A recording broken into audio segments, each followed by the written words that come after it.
সাবেক প্রধানমন্ত্রী শেখ হাসিনাকে দেশে ফিরিয়ে আনা এবং দ্বিপাক্ষিক প্রত্যর্পণ চুক্তি নিয়ে যখন নানামুখী আলোচনা চলছে, ঠিক তখনই এক বিস্ফোরক তথ্য সামনে এনেছে আন্তর্জাতিক সংবাদ মাধ্যম রয়টার্স।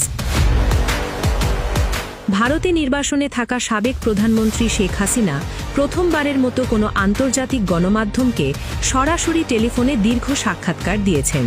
প্রায় 1 ঘণ্টাব্যাপী চলা এই এক্সক্লুসিভ সাক্ষাৎকারে তিনি স্পষ্ট জানিয়েছেন, আগামী ডিসেম্বর মাসেই দলীয় শীর্ষ নেতাকর্মীদের সাথে নিয়ে তিনি বাংলাদেশে ফিরছেন এবং আদালতে আত্মসমর্পণ করবেন।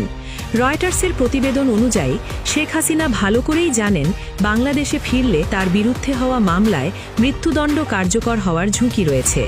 সাক্ষাৎকারে তিনি বলেন, তারা আমাকে গ্রেপ্তার করতে পারে, এমনকি মেরেও ফেলতে পারে, তবুও আমাকে যেতে হবে। নিজের মাটিতেই শেষ নিঃশ্বাস ত্যাগ করার ইচ্ছা প্রকাশ করে তিনি বলেন, যেখানে তার বাবা মা সমাহিত আছেন সেখানেই যদি মৃত্যু আসে তবে তিনি তা মেনে নেবেন। শেখ হাসিনা আরও নিশ্চিত করেছেন যে তিনি একা নন।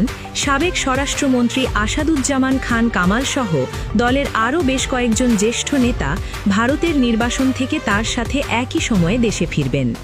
ঢাকার অন্তর্বর্তীকালীন সরকার তাকে ফেরানোর জন্য বারবার ভারতকে চিঠি দিলেও শেখ হাসিনা জানিয়েছেন, সরকারের সাথে কোনো রকম গোপন আলোচনা বা সমঝোতা ছাড়াই তিনি নিজ দায়িত্বে ফিরছেন।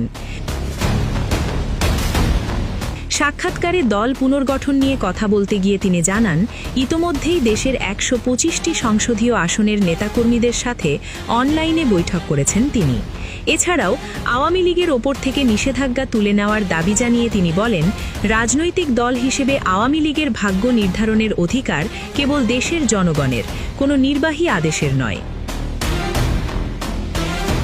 রয়টার্সের পক্ষ থেকে এই বক্তব্যের বিষয়ে বাংলাদেশের অন্তর্বর্তীকালীন সরকার এবং ভারতের পররাষ্ট্র মন্ত্রণালয়ের সাথে যোগাযোগ করা হলেও কোনো পক্ষ থেকেই এখনও আনুষ্ঠানিক মন্তব্য পাওয়া যায়নি।